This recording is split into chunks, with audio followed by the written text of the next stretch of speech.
Hi everyone! Did you know that past the age of 60, your bones can become as fragile as a porcelain cup, and a fall, even just from standing height, could cause serious problems? But don't panic.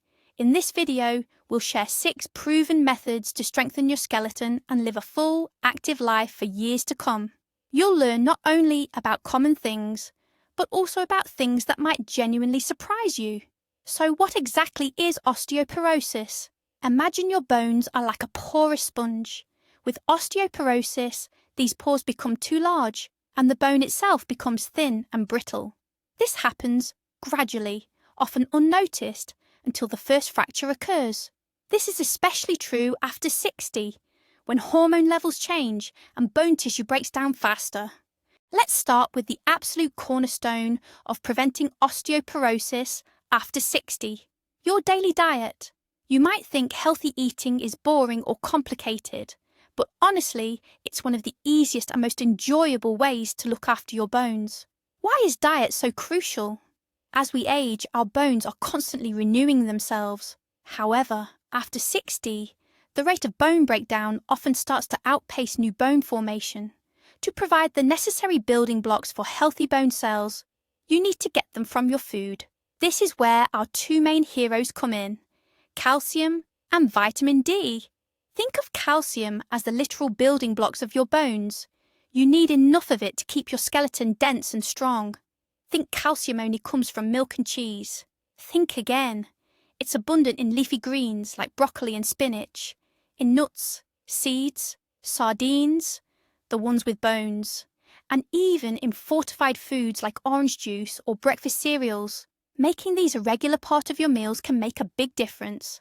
Now, vitamin D acts like the foreman on this construction site. It's essential for helping your body absorb that calcium from your food. Without enough vitamin D, even if you consume plenty of calcium, a large portion of it just won't make it to your bones where it's needed. The primary source of vitamin D is sunlight. However, after age 60, your skin becomes less efficient at producing it, and many of us spend less time outdoors. That's why it's crucial to get it from sources like fatty fish, egg yolks, or fortified foods. Sometimes your doctor might even recommend a supplement. Don't overlook this vitamin. It's absolutely vital for keeping your bones strong. So there you have it, a delicious and crucial first step. Okay, so we've talked about nutrition, but there's another superhero for our bones, and that's movement. Some people think that after 60, you should just sit quietly and take it easy to protect yourself. But that's a dangerous misconception. In fact, physical activity is the second equally important method for preventing osteoporosis. Imagine your bones reacting to stress. When you move, exercise, or even just walk, your bones get a signal. We're being used. We need to get stronger. This stimulates the formation of new bone tissue. A sedentary lifestyle, on the other hand, weakens your bones. And don't think you need Olympic achievements for this. We're talking about regular, moderate activity. The simplest and most effective type is weight-bearing exercise. This doesn't mean lifting heavy barbells. It's any activity where you carry the weight of your own body. Walking, Nordic walking, light dancing, climbing stairs, all of these work wonderfully. Strength training with light weights or even just your own body weight is also beneficial. For example, chair squats, wall push-ups, or rising onto your toes.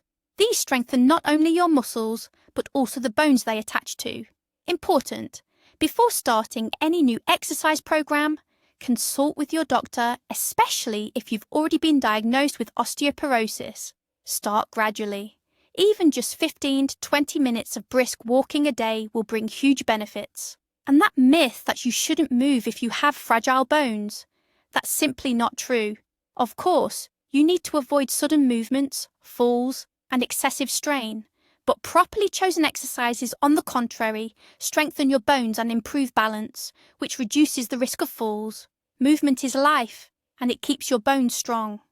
We already know that strong bones require good nutrition and physical activity, but there are things that actually weaken our bones from within, and these are bad habits. So, the third method for preventing osteoporosis after 60 is resolutely giving up smoking and excessive alcohol consumption. Many know these habits harm the lungs, heart and liver, but their negative impact on bone tissue is often underestimated. And that's a mistake. For example, smoking is a real enemy to your bones. Nicotine and other toxins in cigarette smoke disrupt the process of new bone tissue formation and worsen calcium absorption. Smokers' bones lose density faster, and their risk of fractures is significantly higher than non-smokers. The damage is worse the longer someone smokes and the more cigarettes they consume daily. Even passive smoking has a negative effect. Alcohol also negatively affects bone health. Excessive alcohol consumption disrupts the balance of calcium and vitamin D in the body, as well as the function of hormones that regulate bone tissue density. Furthermore, alcohol often leads to poor nutrition and an increased risk of falls due to impaired coordination. Of course, a small glass of wine occasionally is unlikely to cause serious harm. We're talking specifically about regular heavy drinking or abuse. Giving up these habits, even later in life, can slow down bone mass loss and improve overall health. This is one of the most important steps you can take for osteoporosis prevention. Think of it like getting rid of the pests that are damaging your bones. Take this step. Your bones will thank you. So we're giving our bones the right nutrients, keeping them strong with exercise, and avoiding bad habits. But even the strongest bones can break from a bad fall. That's why the fourth and absolutely crucial method for preventing osteoporosis after 60 is preventing falls. Sounds obvious, right? But falls are actually the leading cause of hip, wrist, and spine fractures in older adults with osteoporosis. And these fractures can be very difficult to recover from, often leading to a loss of independence. The good news is that most falls can be prevented. It just takes a few simple steps focused on making your home safer and improving your own balance. Let's start with your home. Take a critical look around your rooms. Clear away anything that could cause you to trip. Loose cords, magazines on the floor, or slippery rugs without a non-slip backing. Remember that illustration with the rug? That's exactly what we're talking about. Lighting also plays a huge role. Make sure all areas are well lit, especially stairs and hallways. Night lights in your bedroom and bathroom can prevent falls during the night. In the bathroom, install grab bars near the toilet, and in the shower or tub, use non-slip mats. These are high-risk areas. As for you personally, work on improving your balance. Those exercises we talked about earlier are excellent for this. There are also specific training methods to improve coordination. Simple yet effective techniques include walking in a straight line or standing on one leg, using support if needed. Get your vision and hearing checked regularly. Poor eyesight increases the risk of not seeing an obstacle, and hearing problems can prevent you from hearing an approaching danger. Discuss the medications you're taking with your doctor. Some drugs can cause dizziness or weakness, which increases your risk of falling. You might need a dose adjustment or a different medication. Preventing falls is an active measure that requires attention to detail, but it can save you from serious problems. Make your home a safe haven. We've covered strengthening our bones from the inside and protecting ourselves from external threats like falls.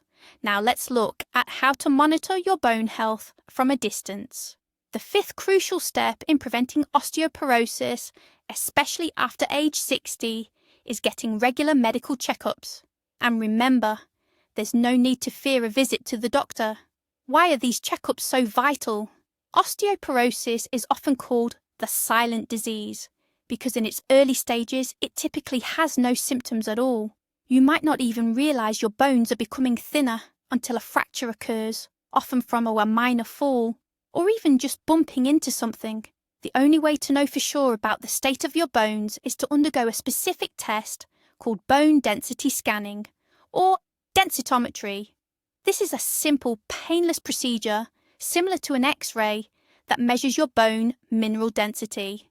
It's usually performed on the lower spine and hip, areas most prone to fractures in people with osteoporosis. Your densitometry results help your doctor assess your risk of future fractures and, if needed, recommend timely treatment or preventive measures. Who should consider getting a bone density scan? Primarily, this includes women over 65 and men over 70. However, the scan may also be recommended for younger individuals with specific risk factors. These can include early menopause, long-term use of certain medications like corticosteroids, chronic conditions including rheumatoid arthritis or thyroid problems, low body weight, or a family history of fractures from minimal trauma. Discuss whether a bone density scan is right for you with your doctor. They can evaluate your individual situation and provide personalised recommendations. Regular checkups and getting recommended tests aren't just a formality. They are an active investment in your future, an opportunity to detect potential issues early and take action. Remember, early diagnosis is key to successful prevention and treatment, so don't delay talking to your doctor. All right, we've reached the sixth and final point in our list of osteoporosis prevention methods after 60. We've already covered a lot: improving our diet, adding physical activity, giving up bad habits, and getting regular checkups. But sometimes, even when following all these guidelines, bones can still lose density. In such cases, your doctor might recommend medication. Don't let the word medication scare you. In the context of preventing osteoporosis, these are tools that help your body fight bone loss or even partially restore bone mass. These aren't like taking a pill for a headache once in a while. They are part of a long-term strategy tailored specifically for you. There are several types of medications used for treating and preventing osteoporosis. Some work by slowing down the breakdown of old bone tissue, while others stimulate the formation of new bone. Which specific medications are needed, at what dosage, and for how long to take them is solely determined by your doctor, based on your bone density scan results, overall health, and other risk factors. It's crucial to understand that self-medication is unacceptable and can be dangerous. Only a specialist can correctly assess the situation and prescribe effective and safe treatment. Regular doctor visits for monitoring and adjusting your therapy become an important part of caring for your bones. Medication therapy combined with a healthy lifestyle, diet, exercise, avoiding bad habits, and measures to prevent falls offers the best results in managing osteoporosis. It's not a replacement for everything else. It's an additional, powerful support for your skeleton when it's truly needed. Therefore, don't overlook the possibility of medical assistance if your doctor recommends it. It's another important building block in the foundation of stronger bones and an active life. But here's the most amazing part. While each of these steps is beneficial on its own, combining them creates a truly powerful effect. You're not just strengthening your bones, you're investing in your freedom of movement, independence, and an active old age. It doesn't require much effort, but it brings incredible results. You can significantly lower your risk of fractures and live life to the fullest, doing what you love, whether that's spending time with grandkids, gardening, or traveling. Thanks for watching until the end. We hope this video was helpful. Don't forget to subscribe to the channel, give this video a like, and of course, let us know in the comments which of these methods you're already using and which you plan to implement. Your health is in your hands.